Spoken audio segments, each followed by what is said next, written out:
Grande prazer ter você na IBNU neste domingo, começo de junho, quando nós estamos iniciando uma série de reflexões pensando sobre a vida cristã no seu sentido mais prático. Vamos falar hoje sobre teologia do trabalho, porque eu sei que hoje é domingo, você falou, caramba, pensei que só ia pensar isso na segunda-feira, né? Então desculpa, né? Foi sem querer. Porque a gente quer falar sobre esse tema, porque muita gente imagina que o nosso relacionamento com Deus, a vida com Deus, é algo que nos prepara para a vida depois da morte, como se a gente pudesse viver uma vida paralela aqui, e que a Bíblia viesse nos orientar somente a respeito da vida futura, e não sobre a vida prática do dia a dia. Então nós vamos ter a oportunidade de pensar um pouco sobre esse assunto, e começamos lendo 1 Tessalonicenses 4, verso 11 e 12. Veja o que o Novo Testamento nos diz. Esforcem-se para ter uma vida tranquila, cuidar dos seus próprios negócios e trabalhar com as próprias mãos, como nós os instruímos, a fim de que andem decentemente aos olhos dos que são de fora e não dependam de ninguém. É interessante, 1 Tessalonicenses é uma das primeiras cartas do apóstolo Paulo. Paulo escreve quando ele está em Corinto, por volta do ano 50, e o que acontece é que o pessoal, sabendo que Jesus voltaria, começou a dizer o seguinte, olha, bom, ele deve estar voltando logo, enquanto ele não chega, a gente vai ficar aqui mais tranquilo, né? Como ele vai voltar muito em breve, nós vamos comer na casa dos irmãos e não vamos trabalhar mais. E aí o pessoal começou assim a ficar de boa, né? Com base na ideia de que podia ficar tranquilo nesse sentido. Então Paulo vai orientar e diz, olha, faça o favor de viver uma vida tranquila, cada um cuidando dos seus próprios negócios, trabalhando, tá vendo? A gente que acha que trabalho foi uma ênfase que foi criada, inventada só depois aí do século XV, XVI, na época de um mercantilismo, né? Que eles deveriam trabalhar com as próprias mãos, como nós instruímos, para andar decentemente aos olhos dos que são de fora. O pessoal olhando, puxa, esse pessoal está seguindo esse negócio de fé em Jesus, e como é que esse pessoal vive, que história, que tipo de atitude é essa? E que eles também tinham que tomar o cuidado de não serem pesados para ninguém, não deveriam depender de ninguém. Então, diante disso, nós vamos ver que no pensamento bíblico, trabalho é virtude, é um assunto extremamente espiritual, ao contrário do que algumas pessoas que fazem essa dissociação, né? Porque na nossa mente, a gente tem essa ideia, às vezes religiosa, que tem a sua origem lá, numa visão platônica da realidade, ou talvez de influências de outros pensamentos mais recentes, que separam as duas coisas. Veja só como tanto no Novo como no Antigo Testamento, a ênfase da importância do trabalho aparece, por exemplo, em Colossenses 3:23. Dá uma olhada só no texto. Tudo quanto fizerem, façam de todo o coração, como para o Senhor e não para os homens. Veja a ideia nítida de Provérbios, os planos bem elaborados levam à fartura. A ideia de alguém que trabalha direito e tem o resultado do seu trabalho, Provérbios 21:5. E Lucas 16, impressionante, que é Evangelho, Jesus falando, assim, se vocês não forem dignos de confiança em lidar com as riquezas deste mundo ímpio, quem lhes confiará as verdadeiras riquezas? Estabelecendo uma ligação clara de que a vida que a gente vive aqui é um preparo para a realidade da eternidade. E da maneira como a gente constrói, a gente prossegue do lado de lá, de tal forma que quem não lida corretamente com as riquezas aqui, não tem muita coisa para fazer adequadamente do outro lado, não tem como lidar com as verdadeiras riquezas, porque as coisas têm uma conexão, nós estamos semeando para uma realidade futura. Portanto, o que a Bíblia vai deixar claro, contra o que algumas pessoas podem imaginar, é que o trabalho tem origem em Deus. E isso está muito claro, porque Deus foi o primeiro empregador da história, né? Nós temos aí, é interessante que antes da queda, antes do pecado, nós temos a referência ao pecado só em Gênesis 3, mas já em Gênesis 2 tem: o Senhor Deus colocou o homem no jardim do Éden para cuidar dele e cultivá-lo. O Instituto Botânico Jardim do Éden apresenta para vocês o seu CEO, responsável pela organização. O senhor Adão vai recebê-los ali logo adiante, né? Você pode então perceber essa realidade de que Deus coloca Adão como o administrador, o gestor geral ali do Éden. Então, vendo isso, nós vamos observar que o trabalho na Bíblia tem várias coisas importantes que são destacadas. Primeiro, como a gente já enfatizou, e vale reforçar, o trabalho vem de Deus, para alguém não imaginar, não, o trabalho é resultado de maldição, trabalho é uma espécie de desgraça, não, o trabalho foi inventado pelo capeta, não, o trabalho não tem origem nenhuma, alguns tipos de trabalho talvez, né? Pois é.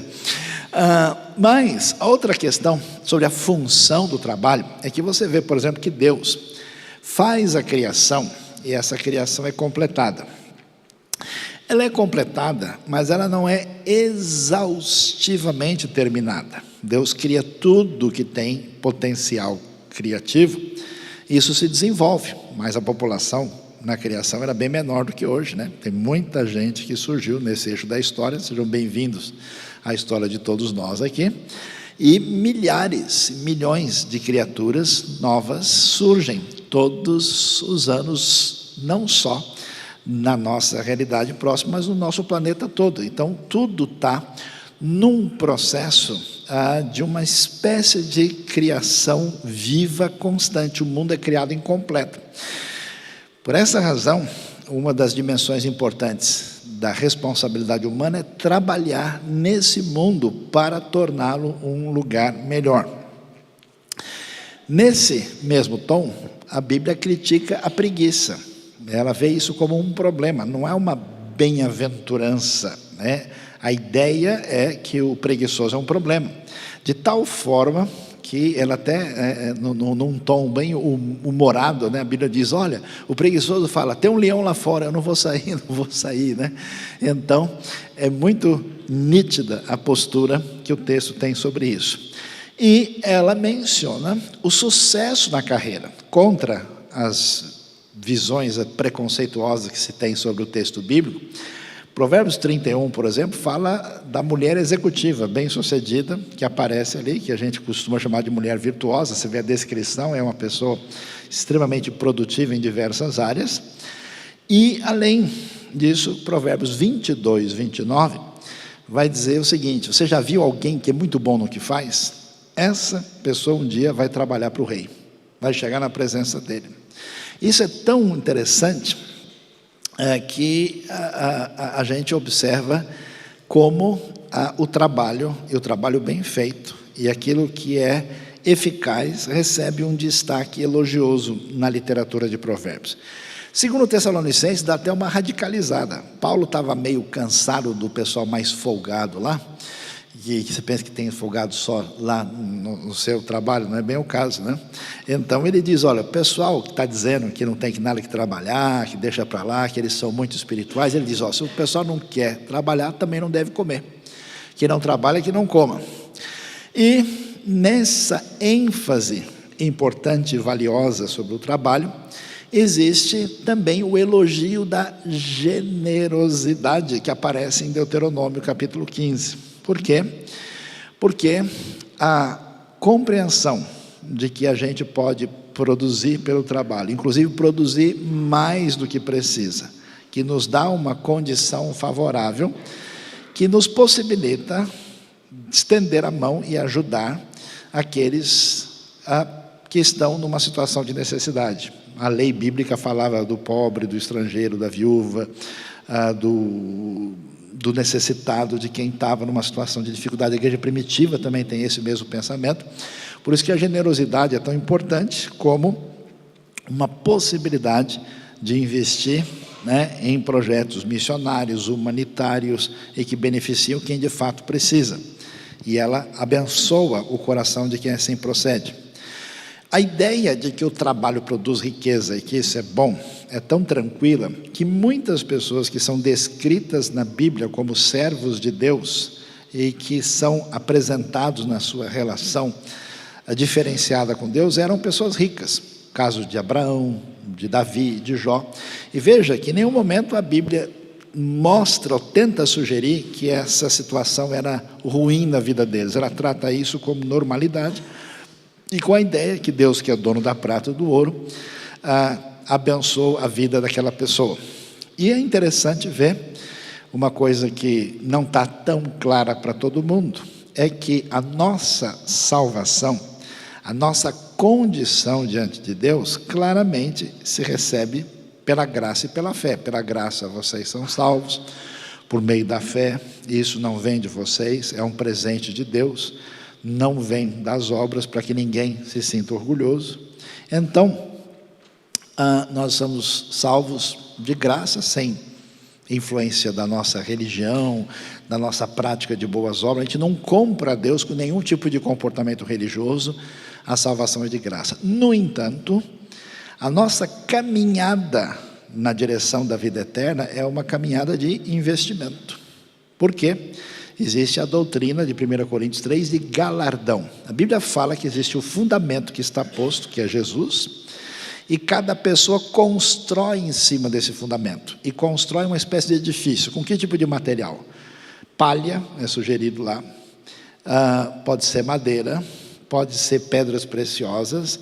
A pessoa constrói, e essa construção é feita a partir de uma postura de dedicação e de caminhada efetiva no reino de Deus. Por isso o cristão que é meio folgado assim, acha, não, agora eu conheço Jesus e está tudo bem, vai passando o tempo, e ele não pensa na realidade que ele está construindo, ele não está entendendo a proposta do Novo Testamento. Existe um trabalho na vida cristã de construção para a realidade futura. E, portanto, é muito importante tentar entender com mais clareza qual é o contexto onde a gente pode entender a realidade do trabalho na Bíblia.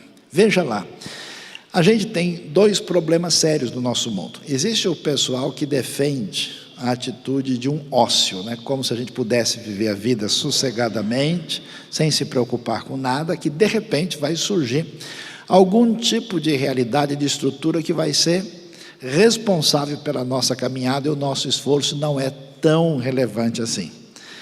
E do outro lado, existe aquele pessoal cujo lugar do trabalho ocupa um espaço tal que a gente vê a nossa sociedade com uma série de problemas. Tem gente destruída, esgotada. Existe o pessoal do ócio, existe o workaholics, né?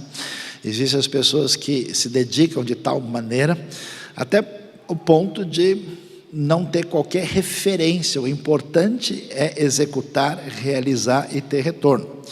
Veja que a Bíblia, que valoriza a caminhada do trabalho sob Deus, ela define para a gente um ambiente onde esse trabalho deve se definir. E por isso ela tem a sua diretriz ética. Os 10 mandamentos, por exemplo, tem 6 mandamentos ligados ao relacionamento entre as pessoas. E esses mandamentos dizem o quê? 2 deles chamam a atenção: não furtarás e não cobiçarás nada, nem a casa do teu próximo, nem alguma coisa que lhe pertença. Êxodo 20, 15 e 17. Isso sugere que as pessoas vivem num mundo onde existe propriedade privada. Você vai cobiçar a casa de alguém se alguém não tem casa? Ninguém tem casa nenhuma, a casa toda pertence ao rei. Isso não é possível. Então, nesse ambiente, a gente vê a legitimidade dessa situação e a diretriz ética dizendo: olha, você tem que tomar cuidado com o caminho cobiçoso que o seu coração pode ter. E, ao mesmo tempo, ela define, a gente está acostumado a pensar, né, que a nossa sociedade mais civilizada teve principalmente influência de construção de uma democracia mais influenciada, por exemplo, pela tradição dos filósofos gregos antigos. Mas na Bíblia, os limites do Estado são bem claros. Você vê, por exemplo, que o rei recebeu de Deus parâmetros, até onde ele poderia ir.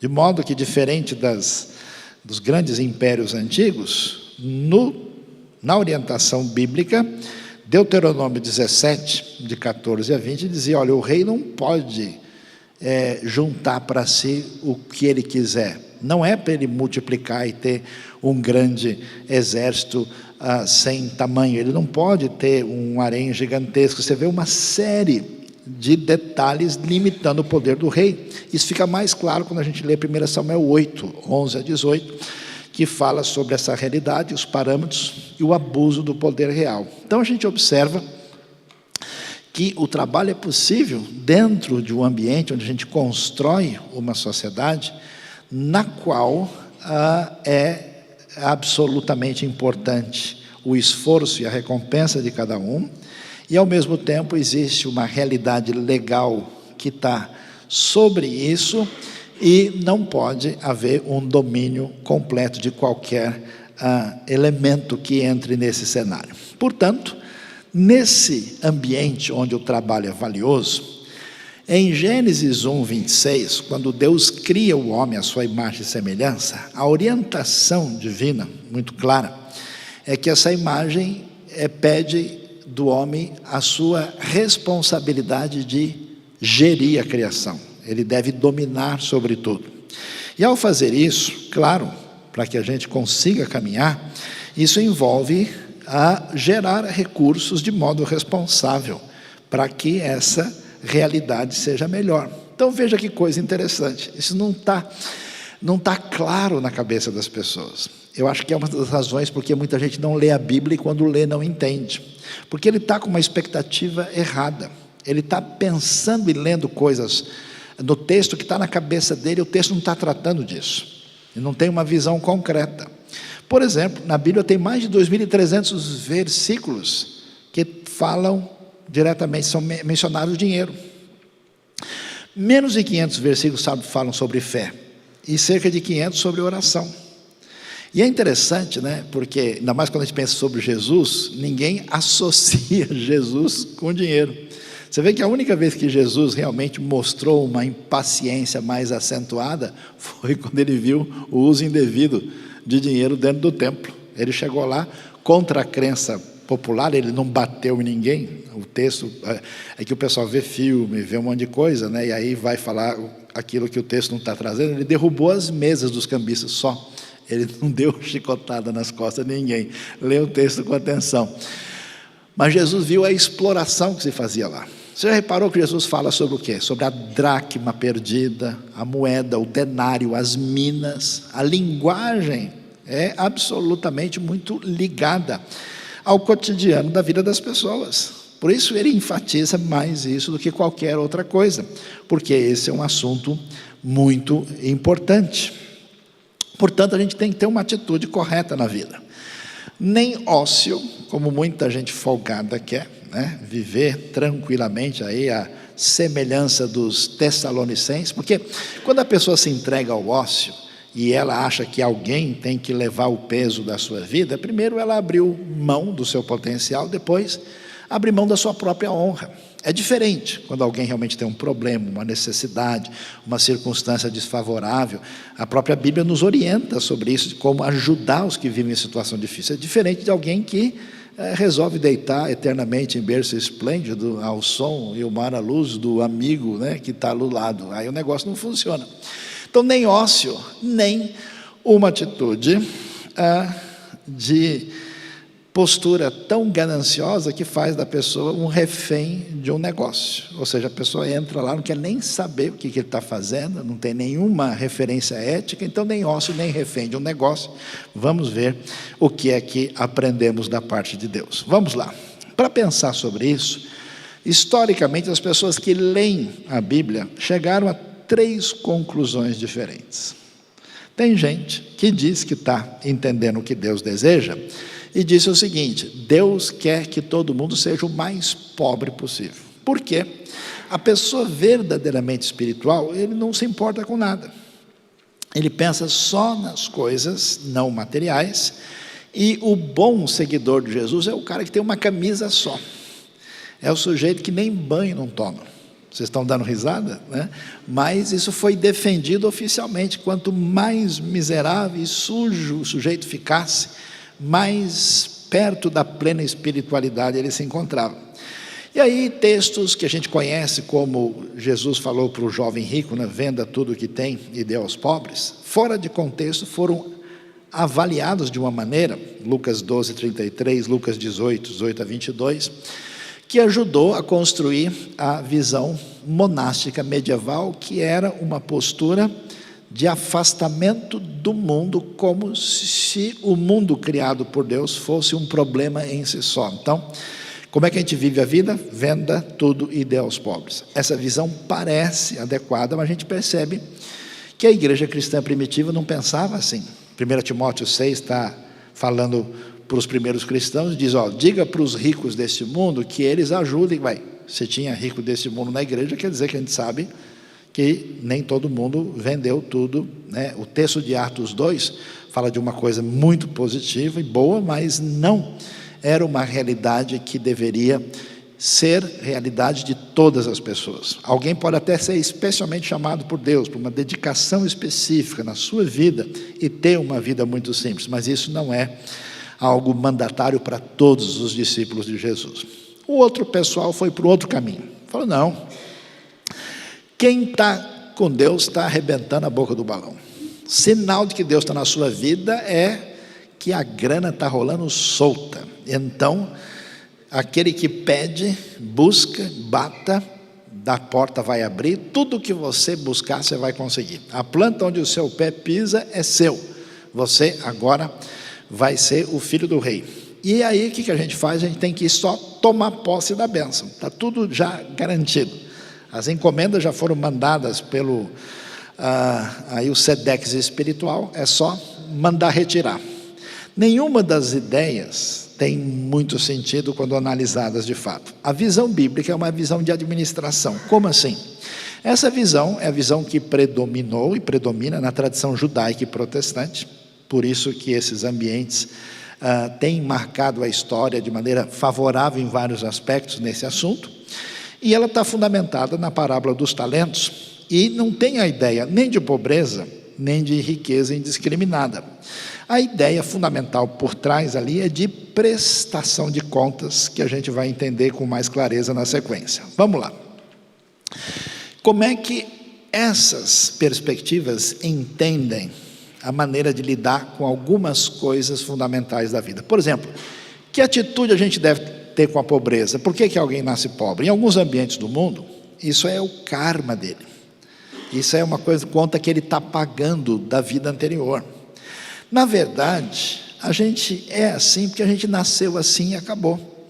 Então, a pobreza é vista dessa maneira e a preocupação última da pessoa, no máximo, é só o necessário do dia a dia.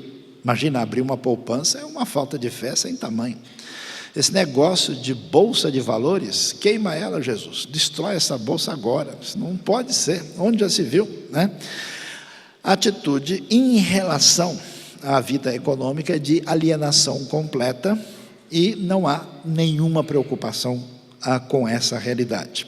Do outro lado, o pessoal que entrou no caminho da chamada teologia da prosperidade diz, não, a gente é dono do nosso destino. A gente é que determina tudo. O pessoal é tão impressionante que até alguns determinam, já vi a gente até dando ordem para Deus. Deus, o senhor assinou o contrato e não leu? O senhor prometeu, agora acabou. Está aqui, eu vou determinar e vai acontecer, ponto final. É uma ideia, por definição, estranha demais. E a motivação dessas pessoas é apenas ser rico. É apenas ganhar dinheiro, eles estão no centro. Então vejam que as duas ideias estão em lados opostos e elas se desviam de uma percepção adequada do ensinamento bíblico. No conceito de administração daquilo que Deus nos dá, nós devemos agir conforme Deus, com os princípios que Deus nos dá para melhorar. Você veja que a ideia, né, daquele que faz o bem corretamente, chega na presença do rei, a advertência para que a pessoa seja sábia, ouça o conselho, prossiga no caminho, em vista da pessoa estar melhor, e o foco em si não é ter dinheiro ou falta dele, mas ter princípios de vida adequados. Por isso que o foco está na sabedoria. Inclusive, isso é tão importante que você vê pessoas, por exemplo, passando por um momento de dificuldade na vida, a pessoa não sabe lidar com isso. Ele não tem princípios de diretriz de vida que o ajudam a enfrentar as dificuldades. E tem gente que, quando fica bem de vida, por alguma razão, recebe uma herança ou acaba, a pessoa só faz bobagem, porque o fato de ter o dinheiro ou de passar por um momento de dificuldade não vai garantir necessariamente a postura correta. Portanto, o objetivo é sabedoria e o enfoque é de fidelidade, no sentido de dar atenção ao que Deus nos diz e de lidar com isso em conformidade com aquele que de fato é dono da prata e do ouro. Olha só como é que as coisas são vistas. Então, quando se pensa em prosperidade, em desenvolver a nossa caminhada como resultado do nosso trabalho e esforço, quem defende a teologia da pobreza vai dizer o quê? Não, de jeito nenhum. É a negação do material, o desprezo dos bens, e os bens, na verdade, são maldição.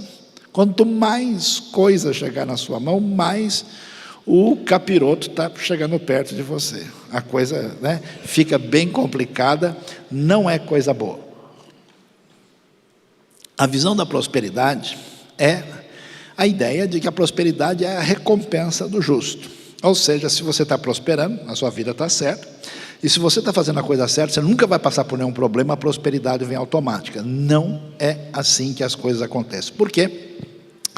A visão de quem pensa assim é que a prosperidade é um direito. Inclusive, eu vejo pessoas assim, batendo o pé e fazendo certas coisas que você não encontra em nenhum lugar no Novo Testamento, mas com a ideia de que se trata de um direito que vai ser exigido. Você nem tem mais uma oração, não tem nem pedido. Você só faz assim uma espécie de carimbo de documento pré-definido, que você vira o chefe.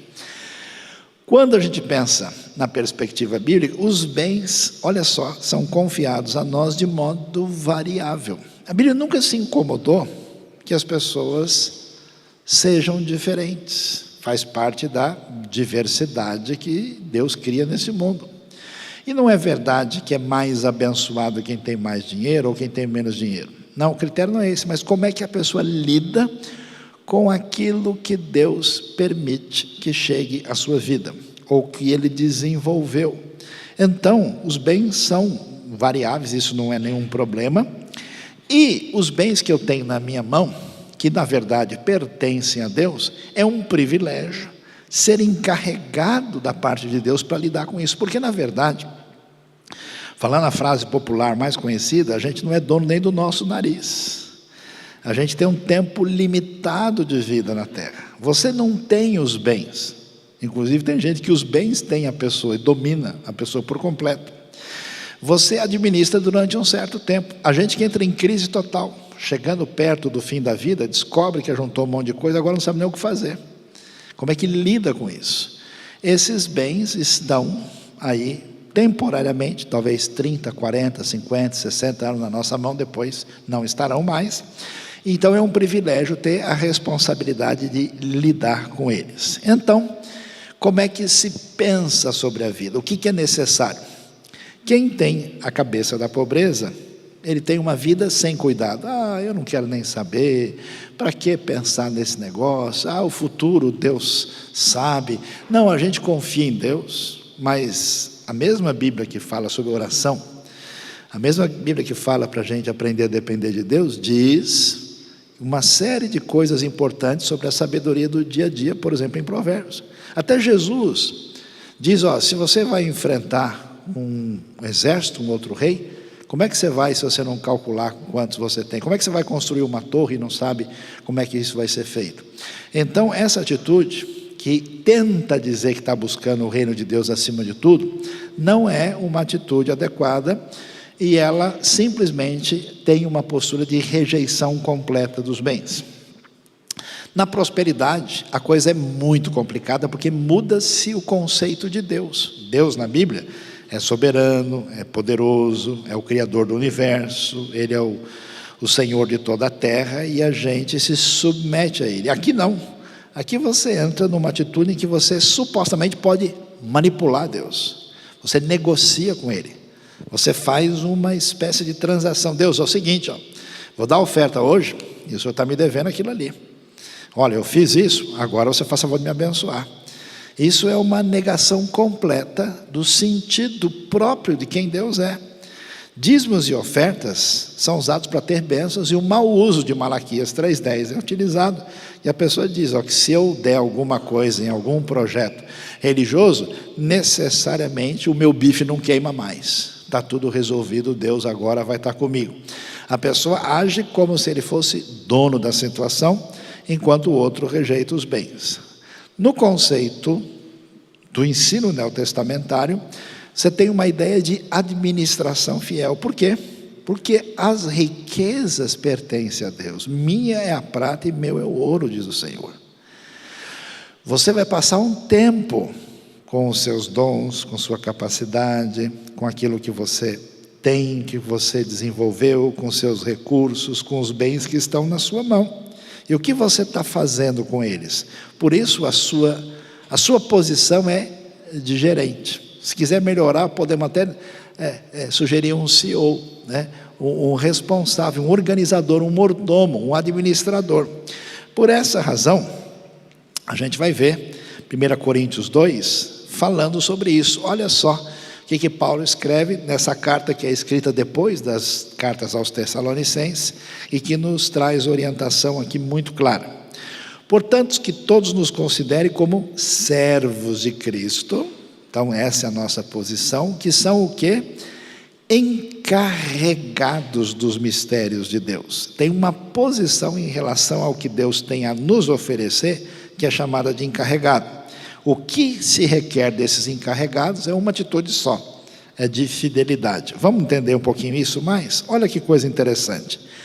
No grego, no texto original do Novo Testamento, a palavra oikonomos. Você conhece essa palavra?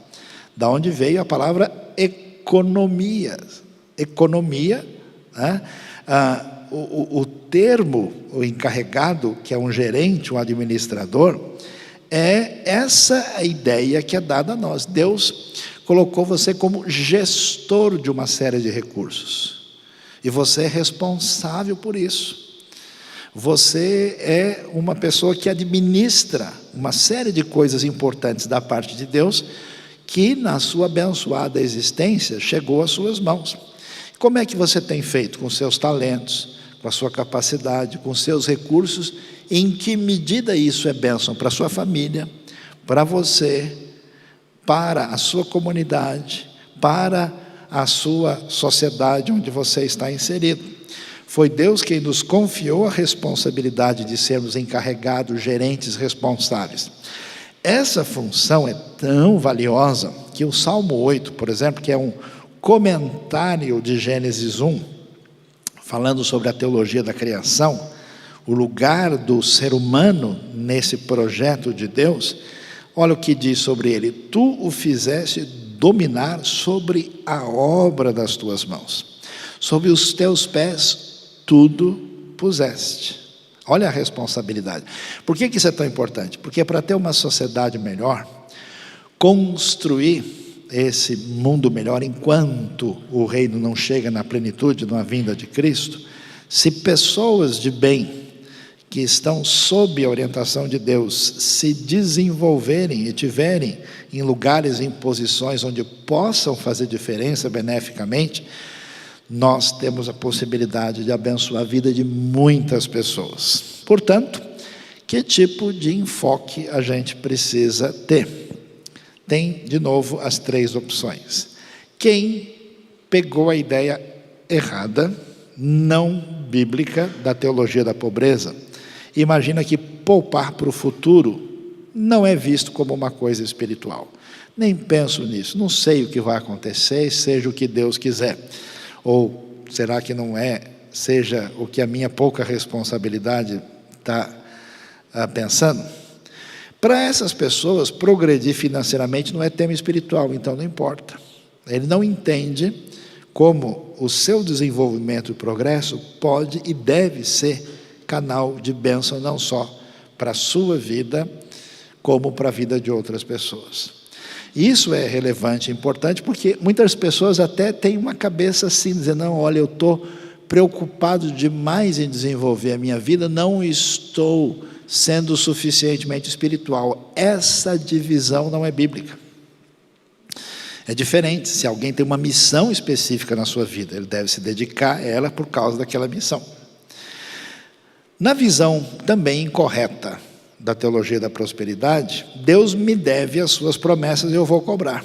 E a visão é uma visão mercantil e comercial, fundamentada numa base de troca, onde Deus vira uma espécie de ídolo pagão que a gente faz negociação com ele.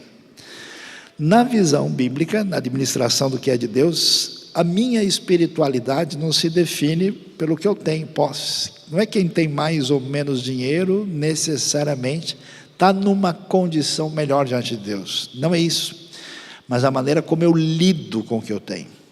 Não tem nada a ver com a quantidade, porque o mundo real é um mundo de diversidade, de possibilidades, e todas elas têm o seu lugar. Espiritualidade se define pelo modo como eu administro o que de fato pertence a Deus e está sob a minha responsabilidade. Então eu preciso pensar nisso. Como é que eu gerencio? Como é que eu lido com a minha vida? Como é que eu me preparo? Como é que eu faço diferença? Por isso é muito importante perguntar como é que eu devo trabalhar. Olha que coisa interessante a resposta do Novo Testamento. A resposta surpreende a gente, porque observe que algumas dessas pessoas que receberam essa recomendação eram escravos. Você sabe muito bem qual é a motivação que um escravo tem para fazer qualquer coisa. É a mínima possível. Mesmo assim, a ideia clara de Paulo é: vocês façam tudo como ao Senhor e não aos homens. Essa é a diferença que você vai fazer na sua vida. Fazer um bolo de fubá, faça o melhor bolo possível. Amém, irmãos? Quem foi abençoado, levante a mão aí. Olá, várias pessoas, né? Vai preencher a planilha do Excel, olha direito. Faz esse negócio de qualquer jeito, não pode. Vai planejar a coisa mais simples, fazer um trabalho de escola. O professor não vai ler mesmo, vai de qualquer jeito aí, vai. Não faça isso. Procure ser responsável. Faça o que você tem que fazer com qualidade. Preste atenção, entenda, vê se você consegue colocar o que eu estou fazendo, até mesmo na própria realidade da igreja. Eu vou fazer porque o saião é chato, ele está olhando feio para mim. Não, ele é feio, não é que ele está olhando feio. Não, eu vou fazer porque senão o pessoal fica depois cobrando. Não, faça como ao Senhor. Lembre-se que essa é a referência maior. Essa atitude gerou essa preocupação de fazer as coisas da melhor maneira e com qualidade, com perfeição. Olha só, eu já contei essa história e ela vale a pena ser repetida. Um sapateiro convertido perguntou a Lutero o que deveria fazer para servir bem a Deus. Ele talvez esperasse o conselho de fechar o seu negócio e tornar-se pregador do Evangelho. Lutero respondeu: faça um bom sapato e venda-o por um preço justo. Ele serviria a Deus, ser um profissional competente e honesto, conforme citado por Michael Horton no livro O Cristão e a Cultura. Veja a importância e a relevância de fazer o trabalho da melhor maneira possível. A realidade à nossa volta vai ser diferente. Algumas pessoas perguntam: que coisa, né? Parece que em vários lugares do nosso país, do nosso mundo, tem tanta gente que recebeu o Evangelho, mas a sociedade em volta não melhora. Por que não melhora? Porque Jesus no máximo entra no coração, na cabeça e na vida da pessoa, não deixa entrar. Ele não muda o jeito de pensar e o jeito de viver. Ele só aceita, vamos dizer, a consolação do Evangelho na sua realidade emocional, mas não parte para a prática da vida real.